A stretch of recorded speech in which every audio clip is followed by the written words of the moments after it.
Monday, April 11th, and this is the Seattle City Council briefing. Will it come to order? The time is now 2 o'clock. Will the clerk please call the roll? Councilmember Lewis. Present. Councilmember Morales. Here. Councilmember Mosqueda. Present. Councilmember Peterson. Present. Councilmember Sawant. Present. Council President Juarez. Here. 6 present. Thank you. So we will move to approval of the minutes. If there's no objection, the minutes of April 4th, 2022 will be adopted. Hearing and seeing no objections, the minutes are indeed adopted. Move on to the President's report. On today's agenda, we will be signing one proclamation recognizing the month of April as the Sexual Assault Awareness Month. We will then hear a 30-minute summary report for the state legislative session from the Office of Intergovernmental Relations. That's our OIR department. Their presentation, we will hear reports. After their presentation, we'll hear reports from each council member. And finally, we will have a 20-minute executive session to receive an update on a legal matter from the city attorney's office. Tomorrow, we will have a presentation of the actual Sexual Assault Awareness Month proclamation, courtesy of Councilmember Herbold. The consent calendar tomorrow will include the minutes, the IRC, and payment of the bills, as well as 19 appointments which have been reviewed and recommended by the respective committees. As a reminder, we will take one vote on all items on the consent calendar unless any council member requests that an item be removed from the consent agenda. Moving on to signing of letters and proclamations.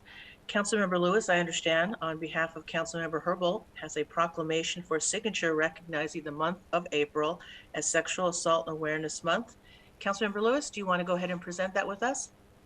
Thank you, Council President. Yes, on behalf of Councilmember Herbold, I do have a proclamation for signature recognizing April as Sexual Assault Awareness Month. Are there any comments on this proclamation, which I believe was distributed by Councilmember Herbold's office before we request signatures to be affixed to the proclamation? Okay, I'm happy to share Councilmember Herbold's statement that she sent along before we proceed to the collecting signatures. Councilmember Herbold's office has circulated the proclamation we're discussing.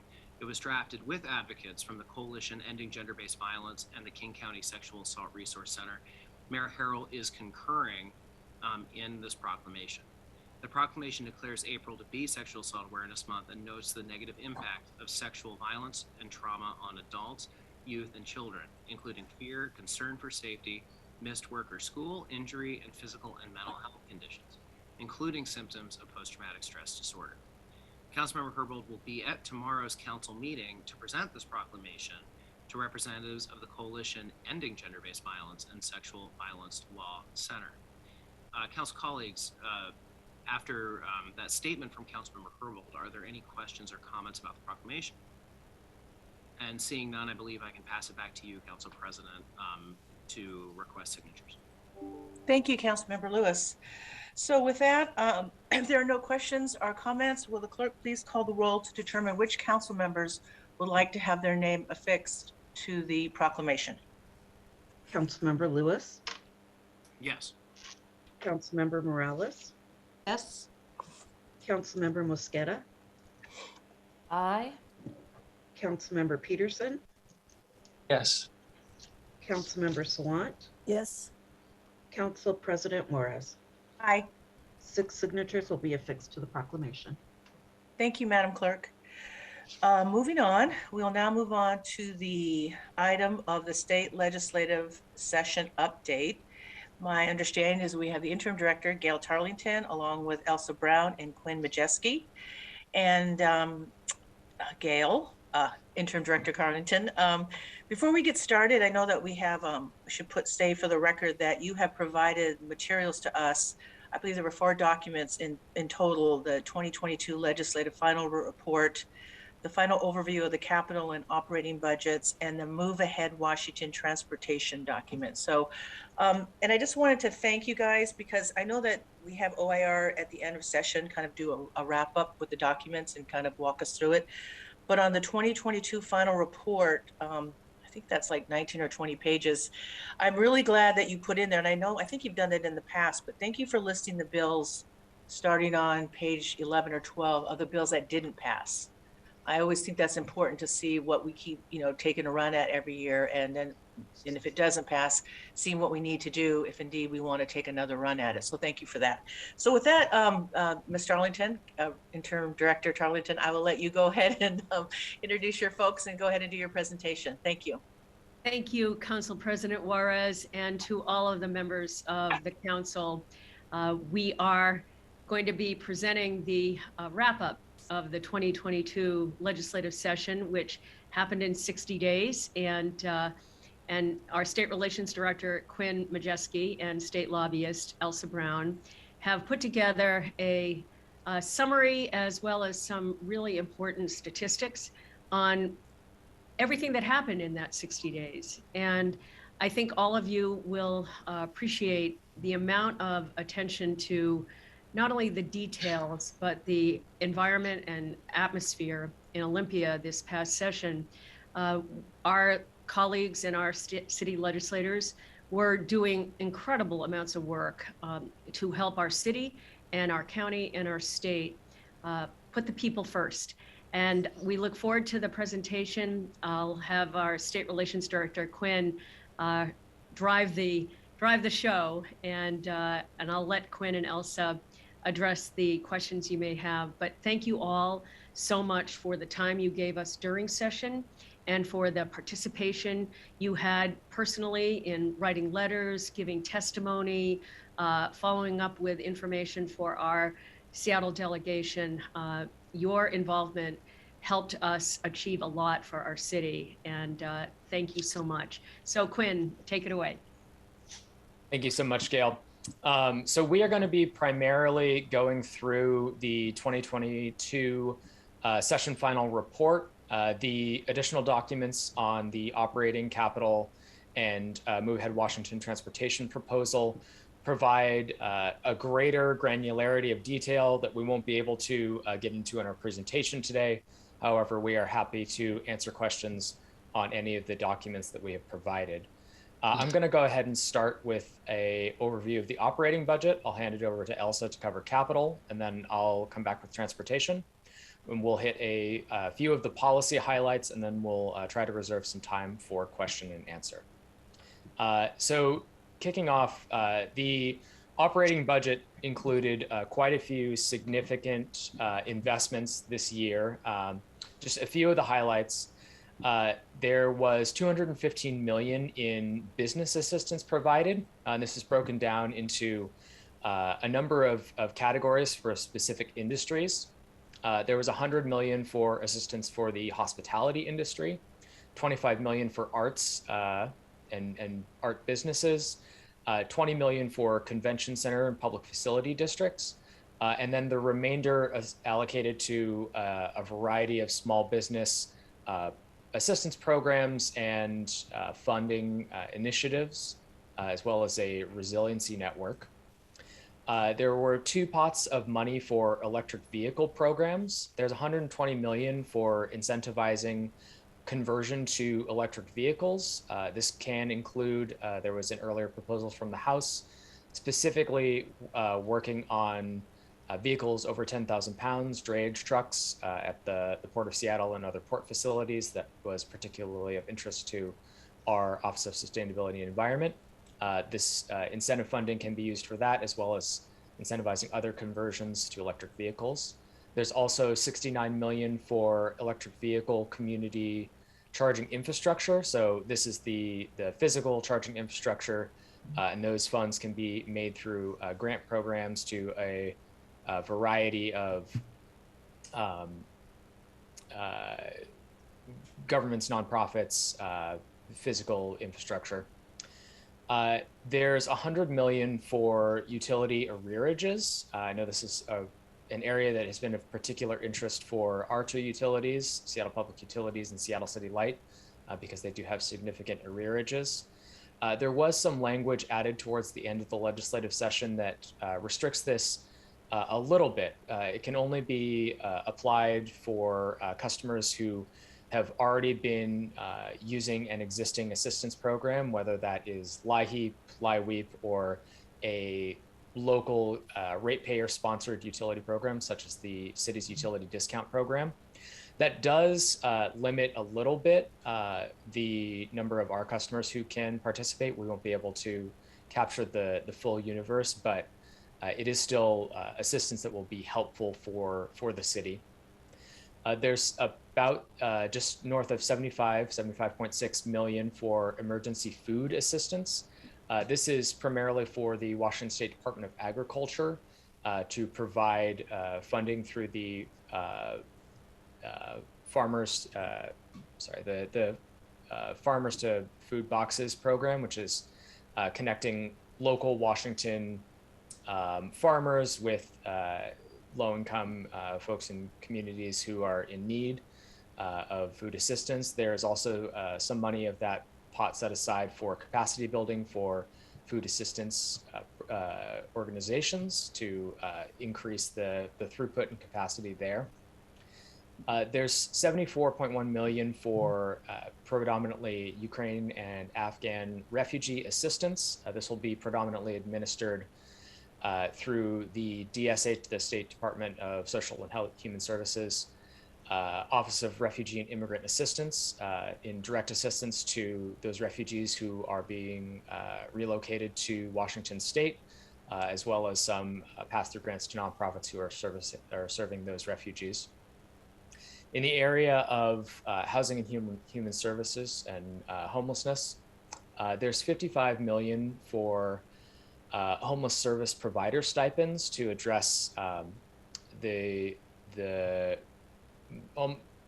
morale and the capacity needs for homeless service providers who are working at providing the services for homeless individuals and unsheltered individuals.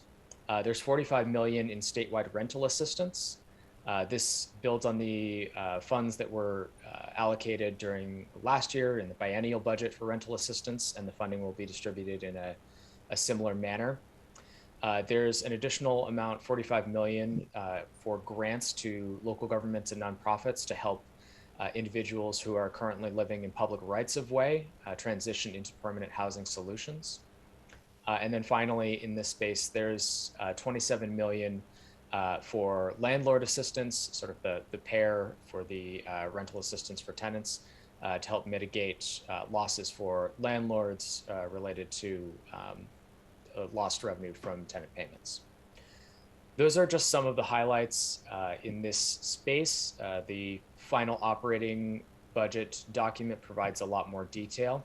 I'll pause there for any questions, and then I'll hand it over to Elsa to talk about capital. Are there any questions anyone has of Quinn before we move on?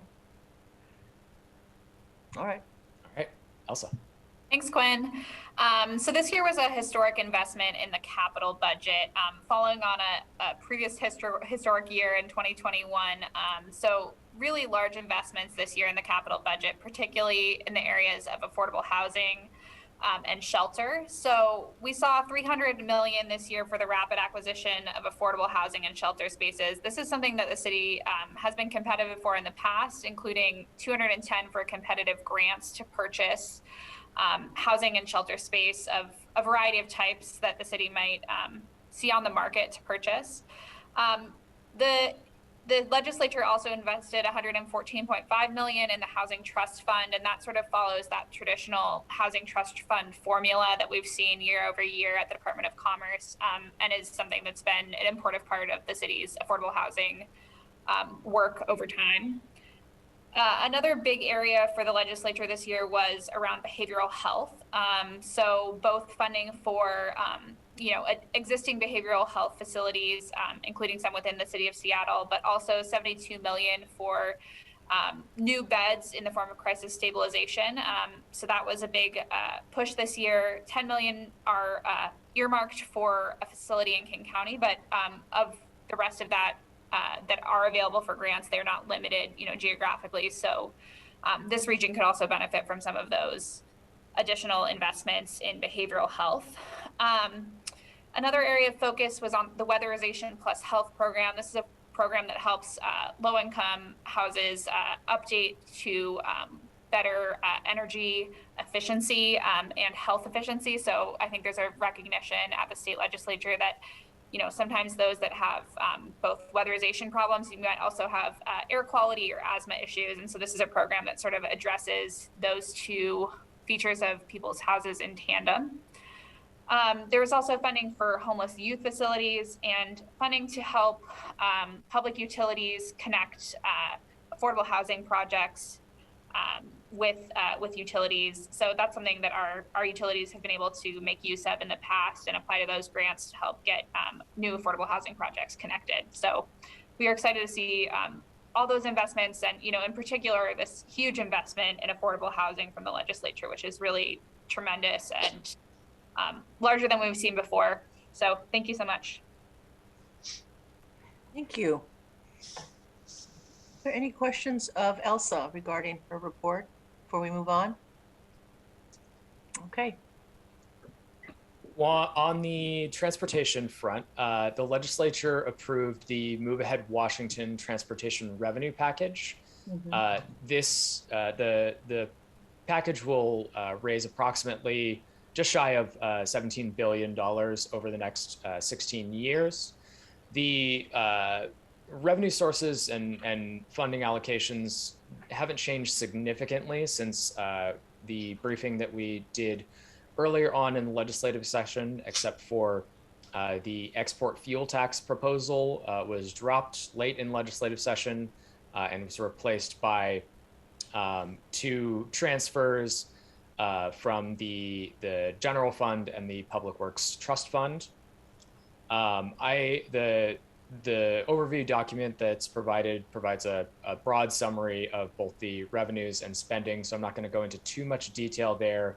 It invests pretty significantly in maintenance and preservation, multimodal transportation, and decarbonization, and predominantly through the latter two, several grant programs that SDOT has historically been competitive in, and we imagine they would continue to do so. I'm going to focus specifically on the Seattle projects that received funding in the transportation revenue package. I do want to note the legislature did something a little bit different this year. Historically, when they've done these transportation revenue packages, there's been sort of a detailed schedule of the projects and when each project will receive funding over the 16 years. They didn't do that this time. They allocated some funding in this biennium, so basically this year and next year. And then the remainder of projects are left to be determined in the future.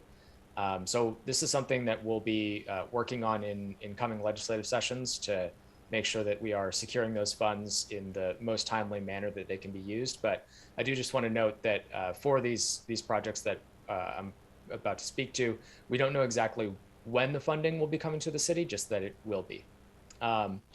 So there's $406 million that will be invested to backfill project shortfalls related to delay costs and other cost increases on the State Route 520 West End project.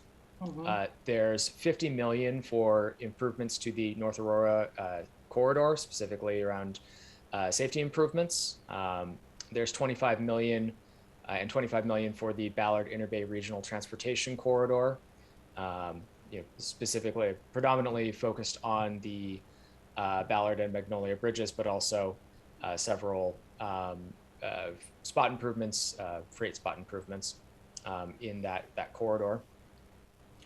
In addition to the transportation revenue package, the legislature also approved this year the 2022 spending supplemental transportation budget, and there's a few items in there that are pertinent to the city.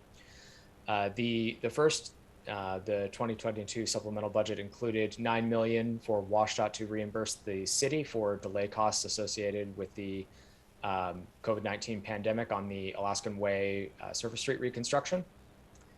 There's also $5 million in additional funding for WashDOT cleanup of WashDOT rights of way. up to 8 million for the biennium. And then finally, I know a project of interest to Councilmember Herbold as well as others. There's 600,000 for OPCD to conduct a community-led visioning process and feasibility study for decommissioning SR 99 in the South Park neighborhood. Hey, I Quinn, will- can I ask you a quick question? Yeah, I'm sorry, absolutely. because you're on a roll there. I was looking No. at your Move Ahead Washington Transportation Revenue Package. Yeah. I know that we talked about this before, but just help me understand. So it's 5 million for the cleanup for WashDOT statewide, Yes. and they didn't fund an office that was going to be this interagency fund to connect with it. Yes, that's correct. The governor's proposal to create an office that would manage interagency coordination around rights of way. It was Senate Bill 5662. That bill did not pass, and so there was no funding included for that office. I think what we saw instead was the increased amounts of funding for the cleanup in the transportation budget, as well as that 45 million for transitioning individuals from the rights of way into affordable and permanent supportive housing, as well as the significant investments in the capital infrastructure to help make that a reality.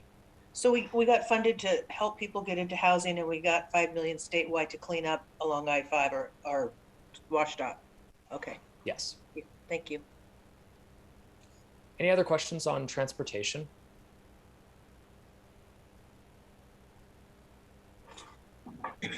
Wow, looks like you did a great job. All right. We will cover a handful of policy bills. We're not going to go through everything in the report, just in the interest of time and leaving some time for questions. But we're going to cover, I'll hand over to Elsa to cover public safety and gun responsibility. And then I will talk about some of the transportation policies. Okay. Thanks, Quinn. This was actually quite a big year for gun responsibility at the legislature. Some of the policies that were passed this year have been in the works for many years, more than 5.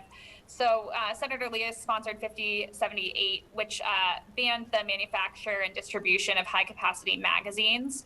This was a big priority for gun responsibility advocates and legislators for a long time, and was a huge win this year in the area of gun responsibility.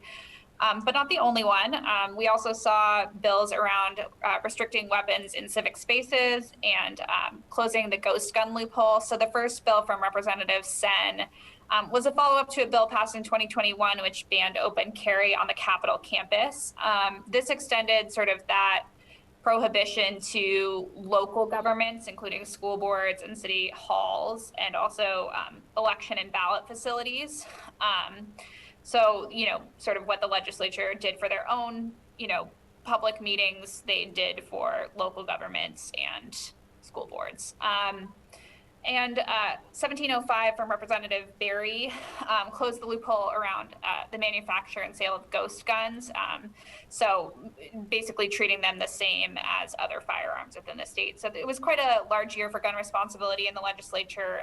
And those 3 wins were really important to a lot of folks following it, including the city. On public safety, something that I think we've briefed you all on several times before during our weekly sessions was around follow-ups to HB 1310, use of force legislation in the legislature.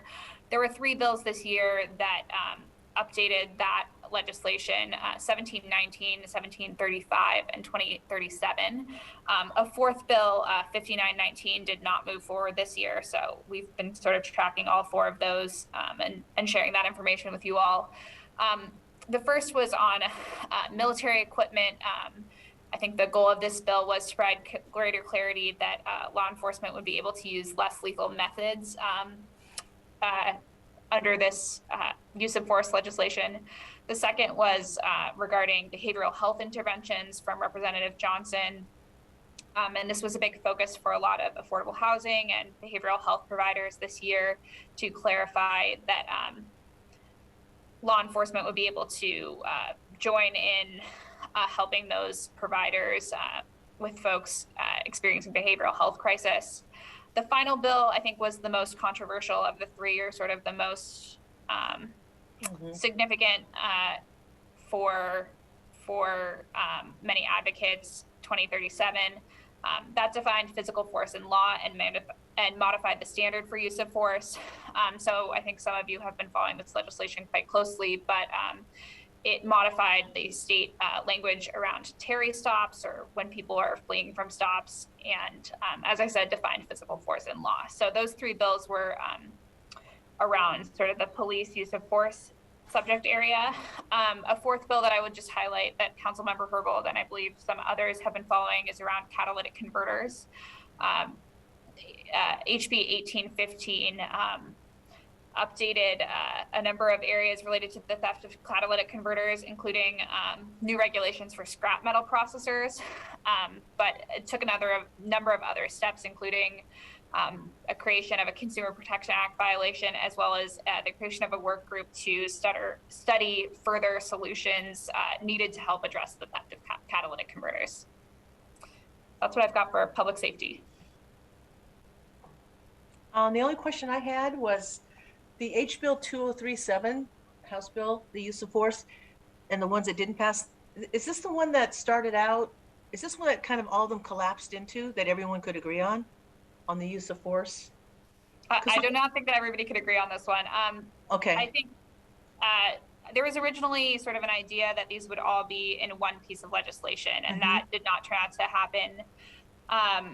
The other bill, 5919, addressed some of the same subject areas as 2037, and it was amended in House Committee to focus on vehicular pursuits, but the House and the Senate did not come to agreement on the bill language, so it did not move forward this year. That was the one. Okay, thank you. Are there any questions on some of this stuff, people? Don't see any. Go ahead, Elsa, or is it Quinn? Back to me. The legislature also adopted some changes to transportation policy that I think are worth highlighting. Several bills that we were following throughout the legislative session and supporting got wrapped up into the Move Ahead Washington Transportation Revenue Package that passed. So from a local transportation revenue perspective, the Move Ahead Washington package authorized an additional 0.1% sales tax authority for transportation benefit districts. That's a councilmanic authority that would be in addition to the 0.2% voter approved authority that we already have. The package also fixed a sort of ambiguity in state law that's been of concern to SDOT and others around how many times a TBD can be renewed. There was some interpretation from law, and other cities agreed that a TBD could only be renewed once, and then it would expire automatically. That has been clarified, so TBDs can now be renewed multiple times. So that's we no longer need to worry about that at the end of our current TBD term. The transportation package also made some changes to automated enforcement authority. So it extended our current automated enforcement pilot for block the box and transit lanes by 2 years. That program is sort of just getting underway at SDOT. I believe they launched a handful of cameras last month after some delays related to the COVID-19 pandemic. So this provides an additional 2 years for us to sort of collect the data and report back on what we saw through the program without needing to sort of feel the crunch of doing that in just a handful of months. It also created some new authority for automated enforcement. It authorizes speed cameras in school walk zones, public park speed zones, and hospital speed zones, and allows cities to use one speed camera per 10,000 population. So the city of Seattle would be authorized to use, approximately 70 speed zone cameras as part of this proposal. In addition to those sort of policies that were adopted through the revenue package, there were two other pretty big transportation and transportation labor policy bills that were adopted. The first, I know of interest to many of you, House Bill 2076, which concerns transportation network companies, did pass. That bill establishes a statewide regulatory framework for TNCs. It includes statewide worker classification for TNC drivers, minimum compensation, paid sick leave, and workers' compensation. It does, unfortunately, preempt the city with regards to labor standards. So while we will be seeing a statewide system set up, we will no longer be able to do the enforcement that was housed in OLS. We did secure some delays to the 15-cent reduction in local fees that will be transferred to L&I to fund the statewide Drivers Resource Center. So rather than taking effect immediately, those will not take effect until 2023, nor will the preemption of our local authority. And we were also able to secure the ability to adjust our, not our local fee, but our local regulatory fees. Those are the ones that are collected by FAS to license the industry. Finally, Senate Bill 5528. This was the sort of revised and updated version of House Bill 1304 from last legislative session, which authorizes the Sound Transit Board and a municipality within the Sound Transit service area to establish what's called an enhanced service zone. In an enhanced service zone, the governing body of the enhanced service zone municipality can put to voters a ballot measure authorizing an additional commercial parking tax and a motor vehicle excise tax of up to 1.5%. And those funds can be used to fund enhancements to existing light rail systems, construction of new light rail lines or stations, and or future planning. That bill that was approved, so that is now a authority that the City of Seattle has in partnership with the Sound Transit Board. I will pause there for any questions on the transportation side. Just happy this passed. Oh, I really thank Senator Peterson for that on the Sound Transit stuff, because he worked with us. And it's going to be a wonderful tool for the City of Seattle in light of Sound Transit and the realignment and the issues that we're dealing with right now. So this is, I think, a wonderful tool for local government, particularly Seattle. I don't see any other questions. All right, though that concludes the highlights that we wanted to cover. Obviously, there's a lot more detail in these documents, so I think we would open it up to any questions that you all have for us, and we can work to address those. Does anyone have any questions that they want to ask of, I was going to say Gail and friends. I think, Councilor Mosqueda, I see your camera's on. You have something for us?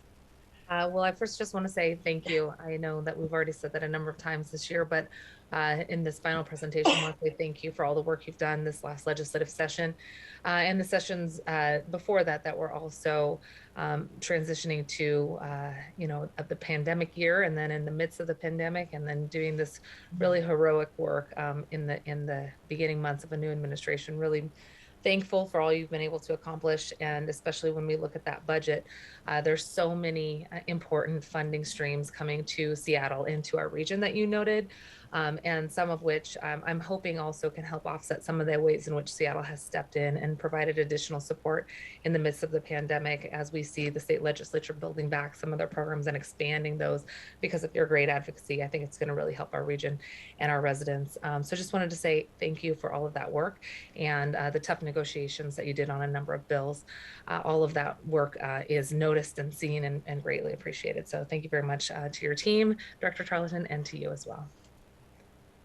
Thank you so much, Council Member, and thank you, Council President, and all of your staff for a really extraordinary effort as a new administration was getting in place, as staff were getting in place.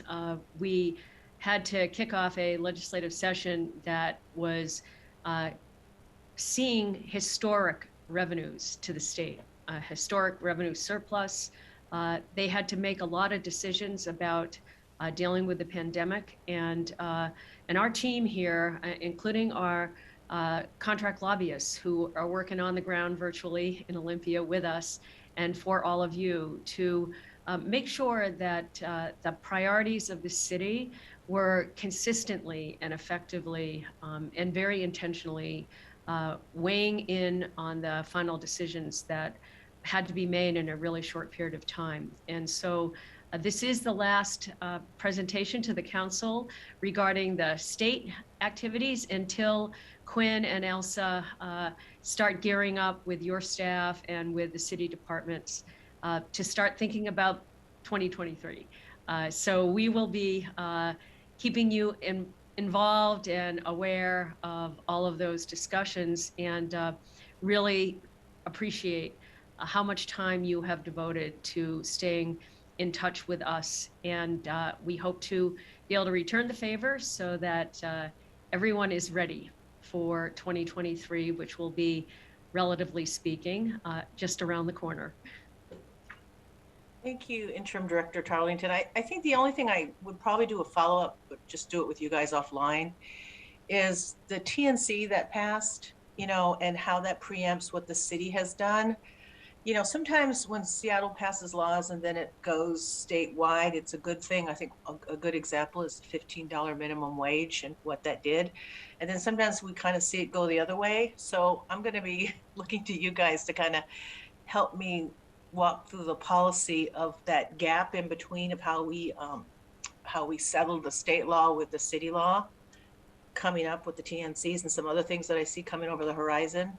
And I know you guys worked really hard on that, and thank you for the policy and the analysis that you gave us online and offline.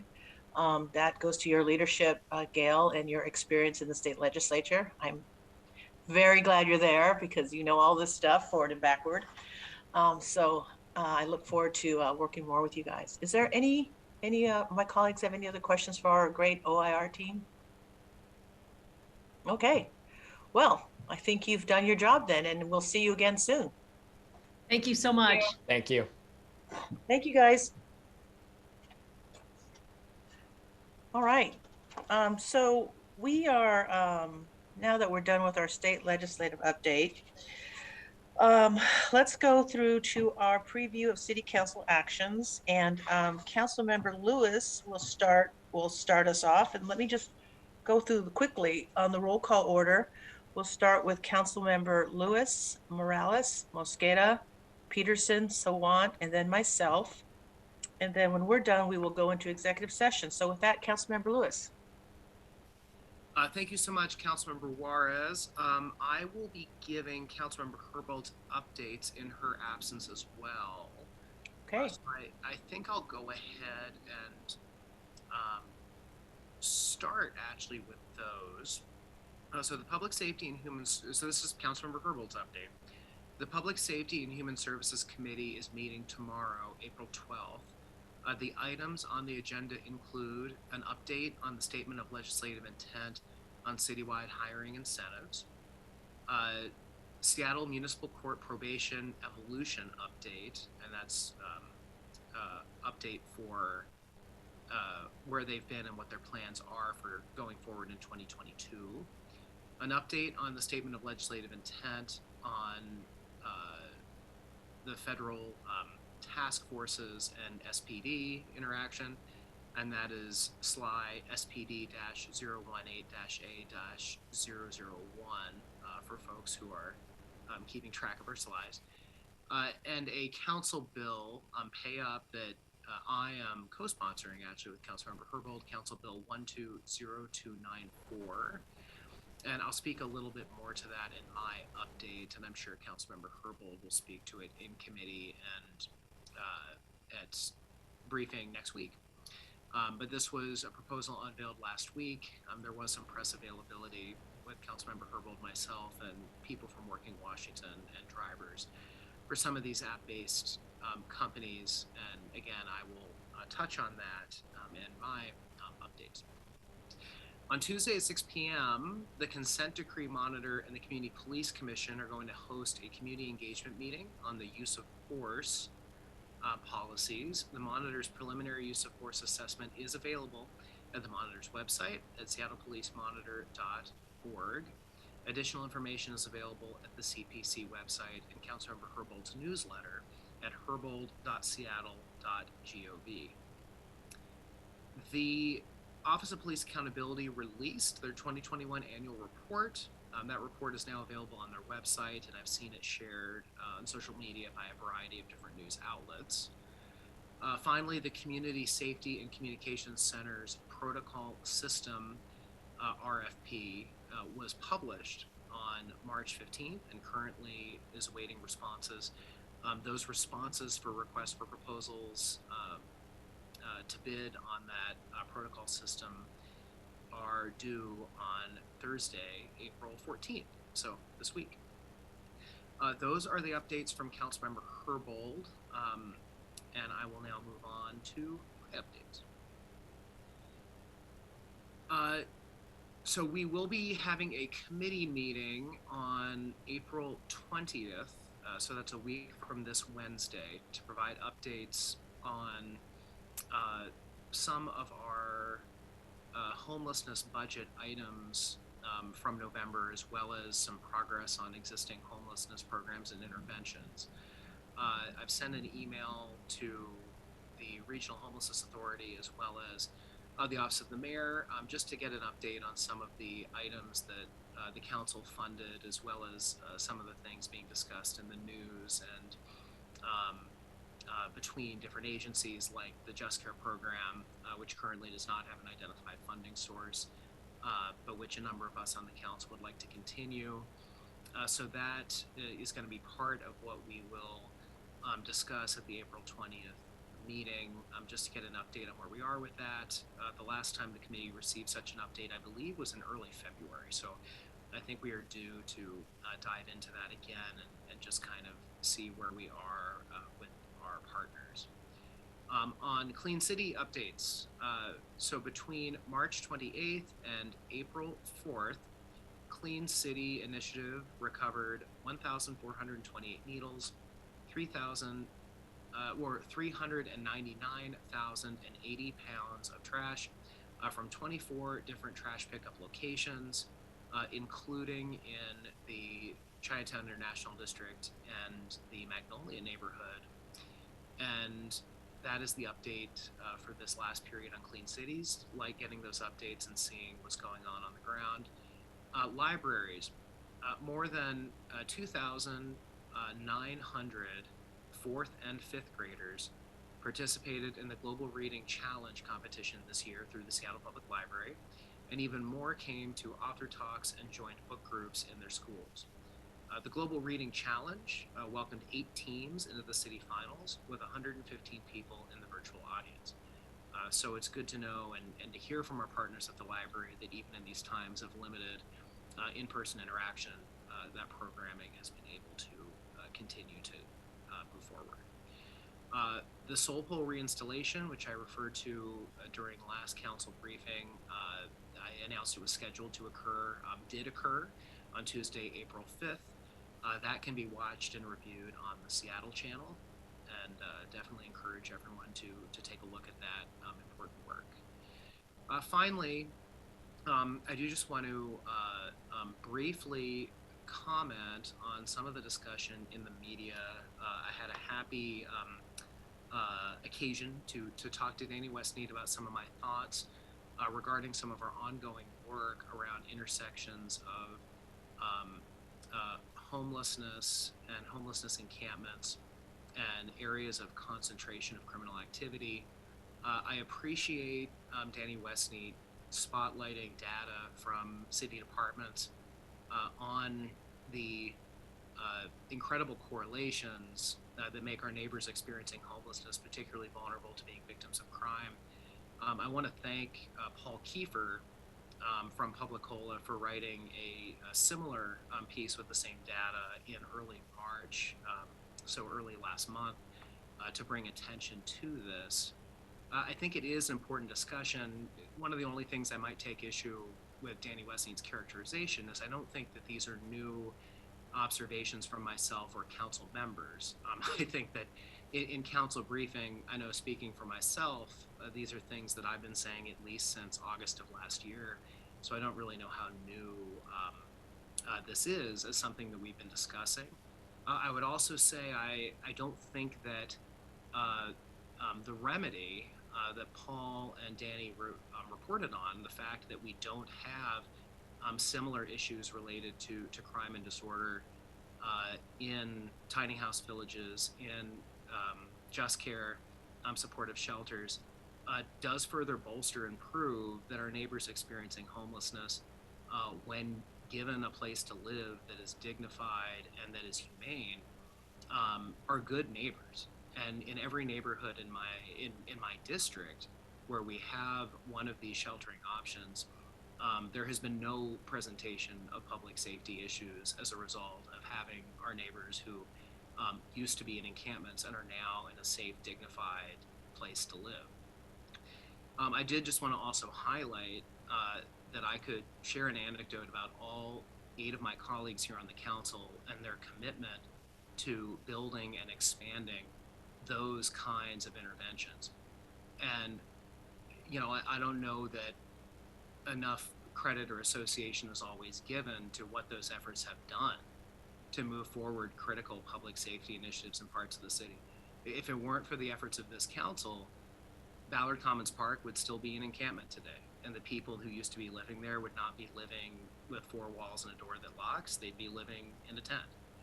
If it weren't for the interventions of this council, City Hall Park would still be an encampment. There would still be an encampment on 3rd Avenue. There would be an encampment at the Pergola and Pioneer Square. There would be an encampment at Bitter Lake. This council saw those encampments as inhumane places for people to live, funded interventions, and pushed hard to get them stood up and to get them staffed and to get people into them. And I look forward to continuing this discussion on April 20th. I was very encouraged to read in the news over the weekend detailing Mayor Harrell's 100 days in office. The Harrell team reassert their commitment, which I think is in alignment with this council, to build 2,000 such places throughout the course of 2022 to offer people a place to go.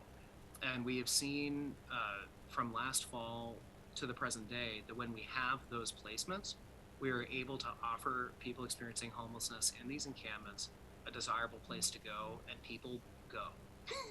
And that is to the benefit of everyone in the community, to our constituents experiencing homelessness and our constituents who are housed. So I look forward to continuing that work. I appreciate the discourse in the media about this connection between how dignified and humane responses to the homelessness crisis make all of us safer, and look forward to continuing that work. And with that, Madam President, I don't have any further comments, so I will open it up to comments from my colleagues or questions on my presentation. Would respectfully ask that comments on Councilmember Herbold's presentation be emailed to her. I don't know if I'm prepared to answer questions about her items, but I'll open that up for a moment. Councilmember Lewis, I do have something to add, and I hope I'm not stealing your thunder on this, but it was in our newsletter in regards to the libraries. The Seattle Public Library is showing positive results from its decision to eliminate fines for overdue items. If you all remember last year, we made the decision to eliminate fines, and some people went crazy over that, and unfortunately, but guess what? This change was made possible by the $219 million Seattle Library Levy, which was passed by the voters in August of 2019. The positive results are long overdue or lost items have decreased significantly by about 38%. So what we found out is that it was a good thing to do that, and we have more people using the library. And as I said, having overdue books and decreased significantly to 38%. And after the policy change, the number of people with blocked accounts due to overdue items went from 10% to 5%. So it was a good thing. Looks like we done good. Hope I didn't steal that from you, Councilor Lewis, because I know you chair libraries now. No, Councilmember Juarez, or Council President Juarez, thank you so much. I did see that covered in the media and did not include it in my briefing notes, and that was an oversight on my part, and I appreciate flagging it. It is a great achievement for the library to have made, and good to share that with the public. Yeah, I think it's good when we sometimes try to do good things and actually worked out well. Oh, Thank you. certainly. Are there any other comments on my updates at briefing? Seeing no such updates, I will pass it on to Councilmember Morales.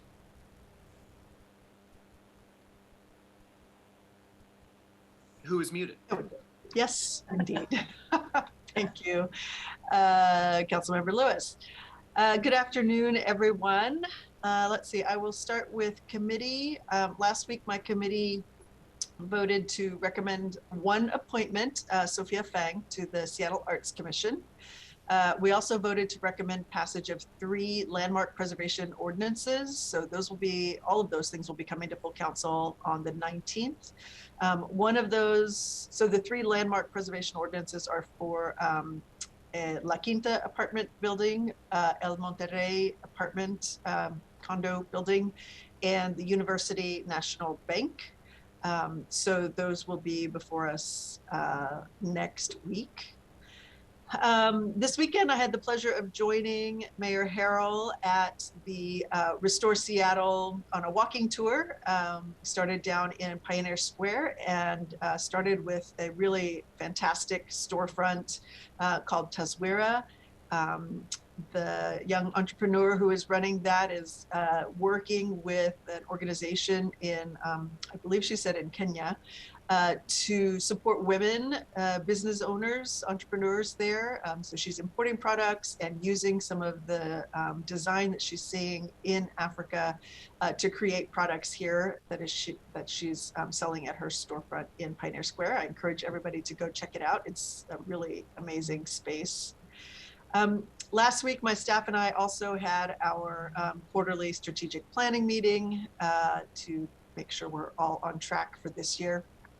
My staff continued to meet with the Brighton Development Group on their work to purchase the Arches apartment building on Rainier. The idea there is to hold the land in community control and take the apartments off the speculative market and really try to assure that that apartment building that is preserving affordability in perpetuity. So we will continue to work with them to see what we can do. On Friday, I rode my bike into work with a group of parents. Some of them have children at Mercer Middle School. Some have kids in nearby childcare. And everybody is concerned about a loss of a safe connection between South Beacon Hill and North Beacon Hill for folks who cannot drive. So we met with parents, with safe routes to schools advocates, and with somebody from the school district who's really working to make sure that whatever plans the school district has for creating the issue is a bus path, a place for buses, school buses to park that could still allow for parents who are biking to be able to get through safely. So looking forward to continuing that conversation with them and also working with SDOT to make sure that the two entities are aligning on the safety issues there. This morning, I met with Jazz Ed, which is a music education program that will be opening their new space in the Rainier Valley this summer. They'll be offering a youth performing arts hub, music education, and some really amazing programming. Right now they're going out to different parts of the city to make sure that kids have access to these kinds of programs. They're also partnering with Community Roots, who will provide housing for families at 40 to 80% AMI. And they're doing this through Opportunity Zone funding, so not actually going through Office of Housing. And we look forward to supporting that project. You may recall last summer we had a street naming for Clarence Acox Jr., who was the founder of this program, and really look forward to bringing more music and arts culture to the South End.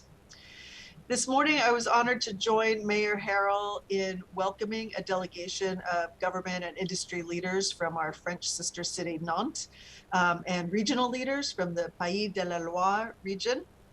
Much of the conversation this morning centered on building an equitable city And from the French side, we heard about their commitment to make their city more sustainable, better connected, and more equitable. They are also very interested in learning about our Race and Social Justice Initiative and about how they can use the tools like an RET to take back to France, which is to Nantes. They are particularly interested in creating a non-sexist city, and so are looking for tools that they might be able to modify and use for those purposes. So very exciting. Tomorrow, I'll lead a group of elected leaders on a tour of District 2. We'll be visiting the Beacon Hill Food Forest, El Centro de la Raza, Rainier Beach, the Rainier Beach Urban Farm, and just the neighborhood to learn, share a little bit with them about how neighborhood planning works and what that means for community-centered development. And during the tour, I hope to continue our discussion about community development and really how we build a city of well-connected, well-resourced, equitable neighborhoods like the Plaza Roberto Maestas, where neighbors in the area have access to grocery, childcare, healthcare, all while they are in their affordable housing situation. And then on Thursday, I'll host the second panel in our Seattle Within Reach series. I'm excited that Deputy Mayors Pierre-Manuel Marais and Mahu Bertu will join us.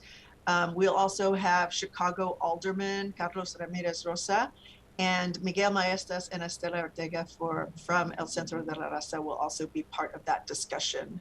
And it really will center on equitable community development and social housing. So looking forward to that discussion. Colleagues, that is all I have today. And if there are questions or comments, I'm happy to take those. I don't see any, so I will hand it over to Councilmember Mosqueda.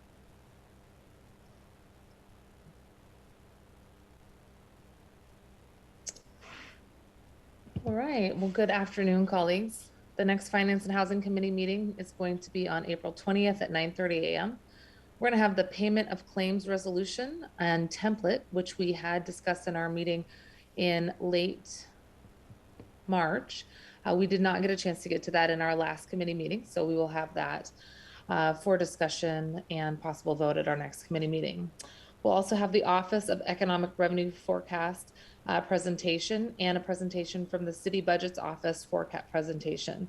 These two items will provide a more complete picture to the revenue forecast for the remainder of this year and for looking at 2023 and 2024.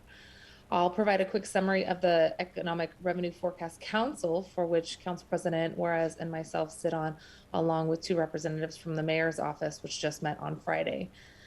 In just a moment. The last item that will be on our meeting for next Wednesday, April 20th at 9:30 a.m. is going to be the American Rescue Plan Act spending allocation. Councilmember Lewis noted that on the 20th as well in his committee meeting, he's going to have a report out on spending items associated with homeless services.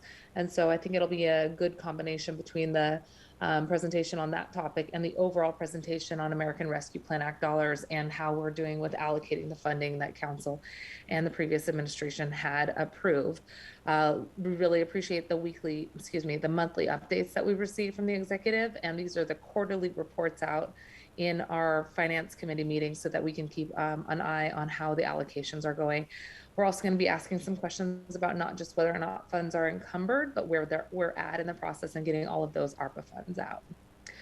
Colleagues, tomorrow on our full council meeting, we do have several items from the Finance and Housing Committee meeting from last week.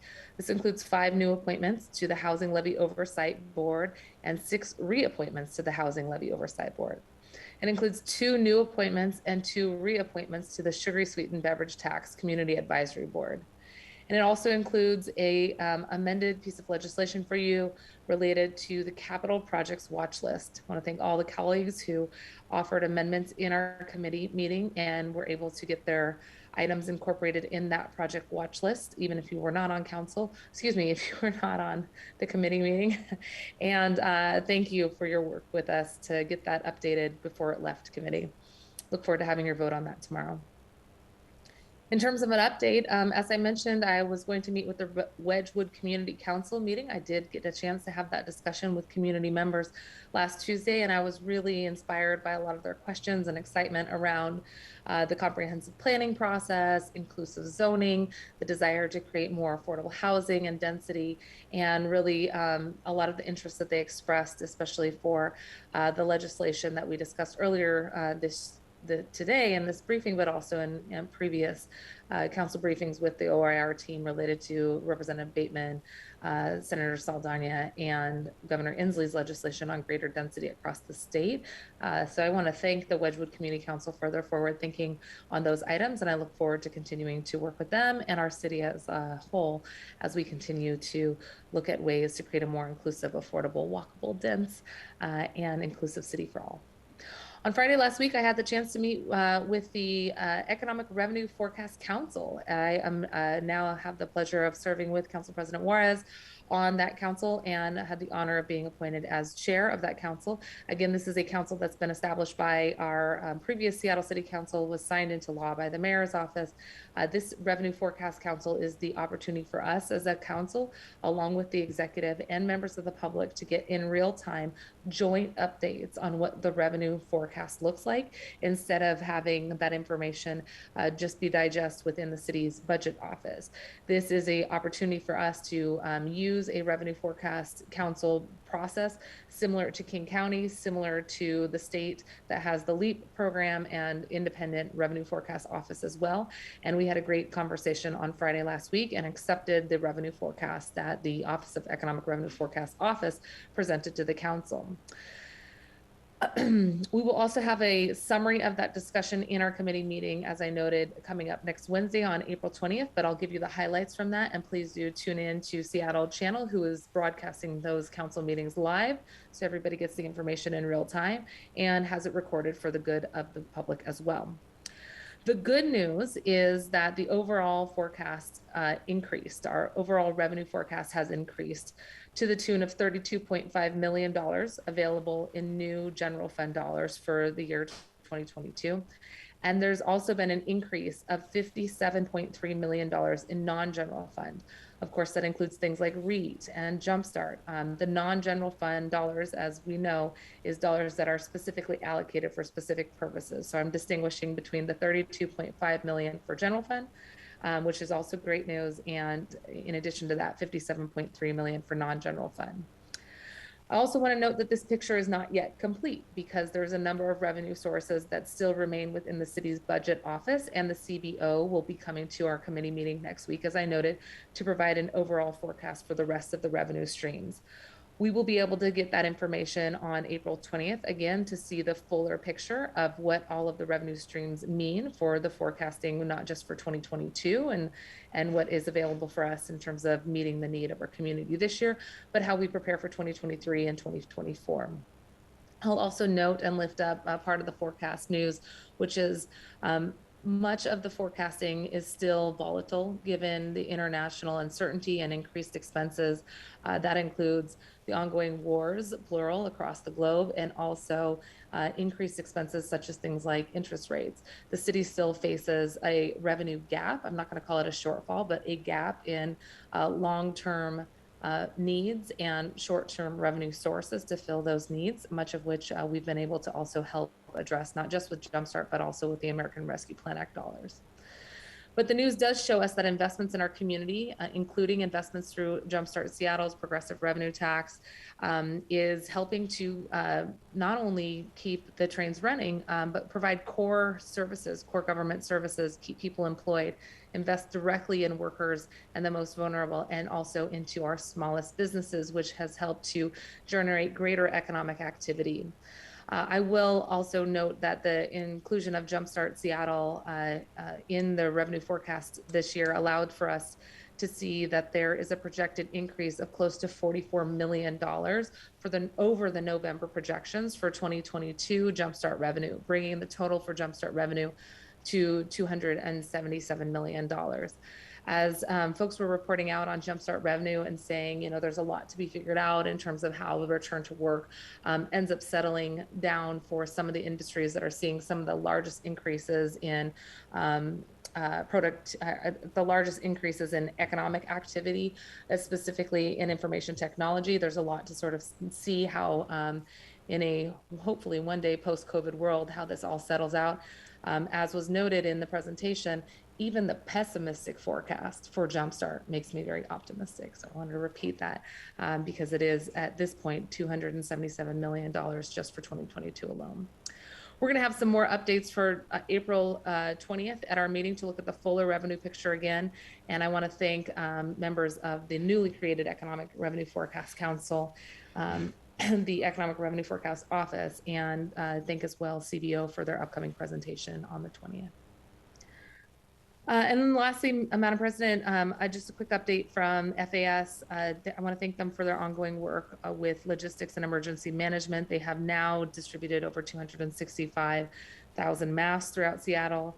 In terms of FAS's risk management department, they saw another uptick in the number of claims last week, including a significant number of pothole claims, some related to the December storm and some from more recent dates and encounters. And the adjusters continue to work hard to adjust these claims fairly and expeditiously.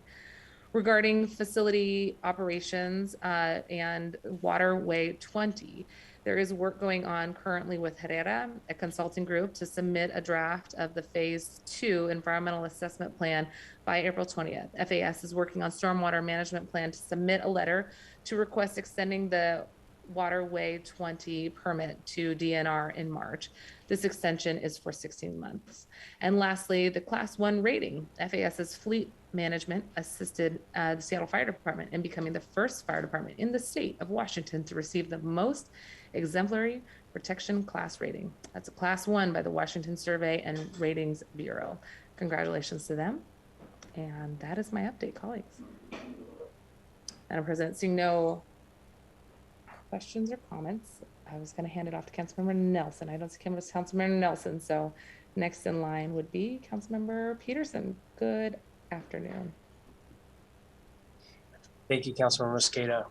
Good afternoon, colleagues. On tomorrow afternoon's full City Council agenda, there are 3 items from our Committee on Transportation and Seattle Public Utilities: a final approval of the term permit for the East Howell Street Plaza, final approval of the alley vacation at 2nd Avenue and University Street downtown, and a minor technical amendment to reconcile the Seattle Public Utilities drinking water rate classifications for Burien. The committee unanimously recommended all 3 items. If you're not fortunate enough to serve on that committee and you have any questions about the legislation, please feel free to reach out to our City Council Central staff before tomorrow afternoon's vote. Our next Committee on Transportation and Seattle Public Utilities is scheduled for Tuesday, April 19 at 9:30 a.m. That meeting will focus on an update on the transportation investments made so far to implement the ambitious Move Seattle property tax levy approved by voters in 2015.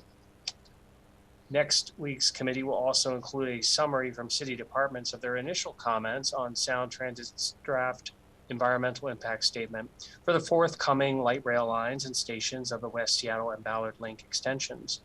As you may recall, we received an extensive presentation from Sound Transit at our February 15 committee meeting, and so this is a chance to hear more from our city government departments, which will be coordinated by the executive's designated representative, Marshall Foster.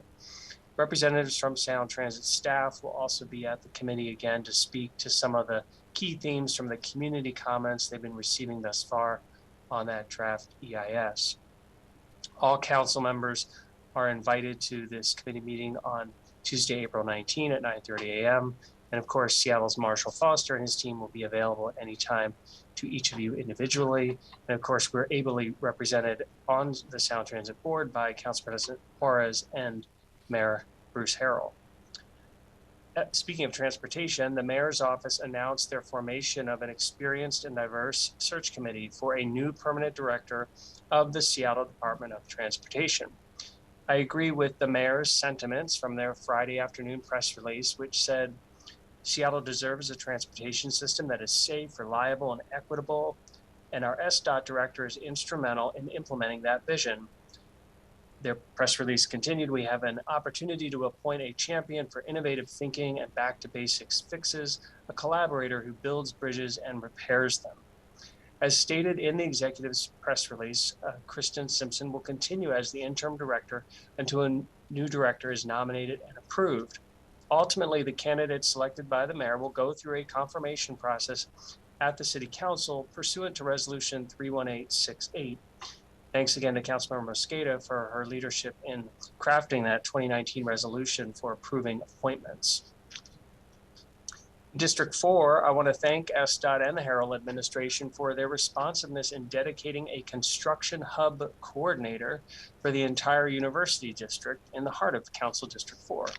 This request originated with the Business Improvement Area's nonprofit manager, the U District Partnership.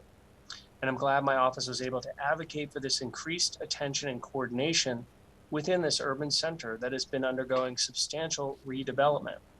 As you all may know, construction hub coordinators are based in the Seattle Department of Transportation, and they work with private developers, public agencies, and utility partners to minimize disruptions caused by construction so that people can access destinations and move past work zones safely and efficiently. I do want to address public safety. A survey of 700 Seattle registered voters conducted by EMC Research in March of this year noted that 73%, quote, say they feel less safe in their own neighborhood than they did 2 years ago, end quote.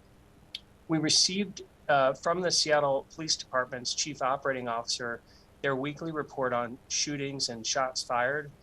I want to thank our Public Safety Chair, Councilmember Herbold, for ensuring that we continue to receive these and other important reports on crime trends in Seattle.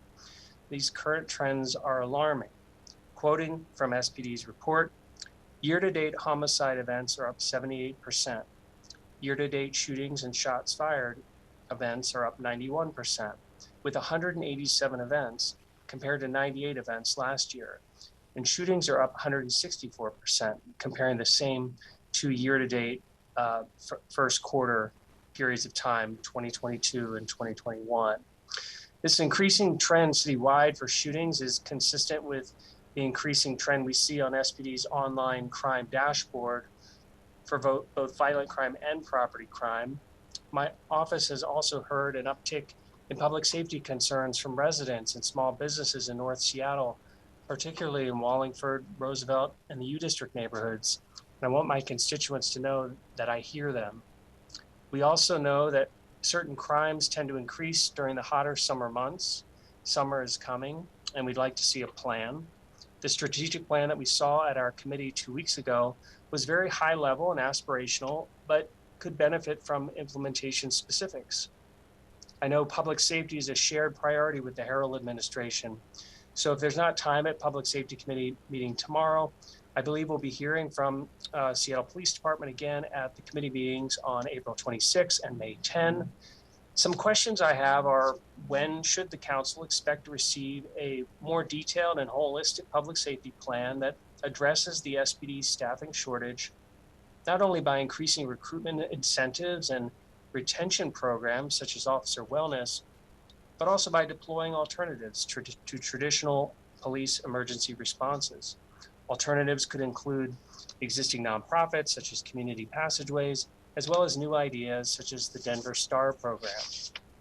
How is SPD coordinating with Human Services, Parks, the Seattle Department of Transportation, and nonprofit organizations to deploy their combined resources and personnel to prevent or interrupt unsafe activities in spots where criminal activity has been concentrated recently, as well as where we typically see it arise during the summer months at parks, beaches, greenways, and on arterials where we have seen not only dangerous shots fired, but also street racing, fire hazards, and vandalism.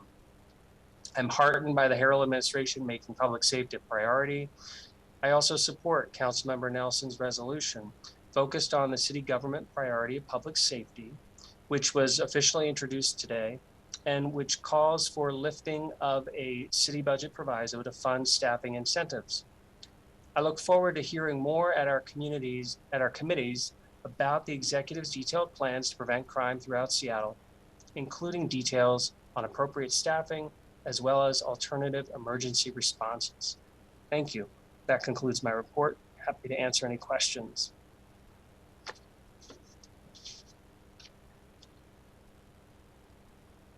All right, we can turn it over to Councilmember Sawant. Good afternoon. Thank you, Councilmember Peterson, and good afternoon, everyone. There are no items on tomorrow's City Council agenda from the Sustainability and Renters' Rights Committee. The next regularly scheduled meeting of the committee will be this Friday, April 15th at 9:30 a.m. At that committee meeting, we will hear a briefing. We will hear a briefing on and vote on a bill from Councilmember Strauss aligning the payment plans for renters behind on rent to the schedule established by state law last year. To be clear, the state law should apply regardless, but aligning the city timeline will maybe help to avoid confusion. The committee will also hear from and vote on the appointments of new members of the Seattle Renters Commission. I want to send my congratulations to all of the workers at the Staten Island Amazon warehouse and the Amazon Labor Union who successfully organized a union in an absolutely historic victory against this behemoth of a corporation. This is the first successful unionization drive at an Amazon warehouse nationwide. The union, ALU, Amazon Labor Union, spent $120,000 overall raised through GoFundMe. Amazon's executives, on the other hand, spent more than $4.3 million just on anti-union consultants nationwide last year and yet lost. It was a real grassroots organizing drive that can provide a lot of good lessons for workers across the country. The union's bylaws state that no union leader, no executive board member of the union will be paid more than the workers they represent. This is really, incredible. I don't know of very many unions who have such constitutional requirements in their union, and it is extremely important as part of an accountability structure. The organizing drive also has done an excellent job highlighting that the corporation's executives are not only not on the side of the workers, but that they are vehemently opposed to the union, and that they will employ every tactic on the books in order to undermine the union drive. In fact, Amazon has filed charges against the union that are based on complete falsehoods. But importantly, the organizing drive also highlighted concrete demands that the workers need to fight around. These are demands that will make, if the workers win, will make a real difference in their lives. Of course, now the challenge is for the union to win, to unionize more workplaces. And coming up next is the union election at LDJ5, which is literally across the street from JFK 8, which just unionized. So also on Amazon sorting house on Staten Island. And in addition to unionizing warehouse after warehouse, certainly the more difficult task of winning the first contract. And my office and my organization, Socialist Alternative, send all our solidarity in that ongoing struggle. This past weekend, my office and I personally joined Starbucks workers at Marysville in Washington at their picket line. They have energetically and courageously struck work for 3 consecutive days and have now filed for their union election.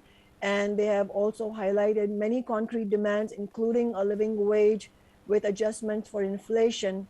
And they join many other, hundreds of stores, nationwide Starbucks stores that have filed for union elections, and hopefully will be joining the 16 stores that have won their union election votes already. That is my report. Do council members have any questions before I turn it over to Council President Juarez? Seeing no questions, Council President Juarez, it's all yours. Oh, thank you, Councilmember Sawant. Okay, so I'm a little disheveled here. I will be brief. There are no items on the of the Governance, Native Communities, and Tribal Governments Committee on tomorrow's full council agenda. In regards to Sound Transit, we had a meeting there was a meeting on the Rider Experience and Operations Committee, where board members voted to establish a permanent fare ambassador program based on the results of the pilot program that we started in August of 2021. The Fare Ambassador program will work directly with riders who have received penalties for non-payment of fares, ending the prior practice of referring directly to the court system. I serve on that REO committee. On Friday, April 8th, this last Friday, I attended the Sound Transit CEO Selection Committee. We met. Sound Transit retained the services of CPS HR, their executive recruiting consulting group, to assist us, the Sound Transit group, in our CEO selection. There are 7 members on the Sound Transit CEO Selection Committee. The 7 members are the committee chair, Kent Keel. The vice chair is King County Executive Dow Constantine, board member Nancy Bacchus, who is the mayor of Auburn, Bruce Danmeyer from Pierce County Executive, myself, Ed Prince, who is a member of the Renton Council, and Dave Summers, the Snohomish County Executive. Those are the 7 members, including myself, who are on the Sound Transit Executive CEO Selection Committee. And we will meet again, I believe, on April 21st for about 4 hours to continue our selection process of the new CEO. Next, last week, my staff attended a panel organized by the Holler Lake Community Center Club to discuss the new 150-bed behavioral health teaching facility on the UW Medical Center's Northwest Campus up in D5. The University of Washington Medicine is anticipating a phased opening starting date in June 2024. As I shared with my colleagues before, again, this is the longest sentence in the world that's typed out here, but basically the University of Washington with Northwest Hospital, we've been talking about them opening up this facility with 150, being able to have 150 people there for the behavioral health teaching facility. So this, quite frankly, is a big deal up in D5. So we're excited working with University of Washington and Northwest Hospital, and a big thank you to Sally Clark, former Seattle City Council, who's been working with us and keeping us apprised of the situation since they started discussions 2 years ago.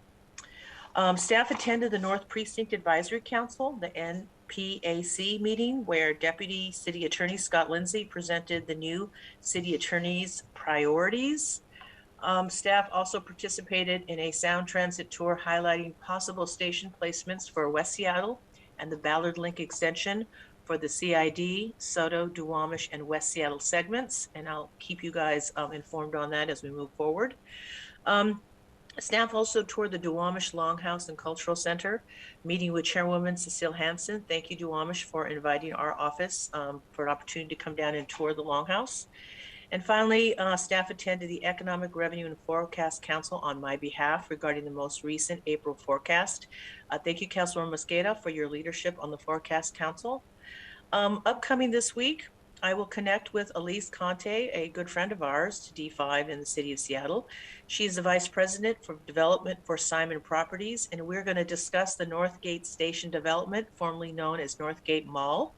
We understand through SDCI that permits have been submitted for a new hotel and 2 mixed-use buildings, a 9-story building with 230 units of housing, and an 8-story building with 280 units of housing, and a 14 live-work units at street level. So that's a combination of well over 500 units that will be part of the footprint up in the former Northgate Mall. And I believe there's still more development to come. With that, are there any questions from my colleagues? Okay, not seeing any, we will now move to executive session. So I'm going to go ahead and make the statement to put us into executive session. As presiding officer, I am announcing that the Seattle City Council will now convene into executive session. The purpose of the executive session is to discuss pending, potential, or actual litigation. The council's executive session is an opportunity for the council to discuss confidential legal matters with the city attorney's office as authorized by law. A legal monitor from the city attorney's office is always present to ensure the council reserves questions of policy for open sessions. I expect that the time of the executive session to end by, Madam Clerk, what time would it be if we did it for 20 minutes? That would be 3:45. Okay, so we will go till 3:45, and if it needs to be extended beyond that time, I will announce the extension and the expected duration. So with that, Madam Clerk, do we just stay on the line? Correct. Yes. Okay,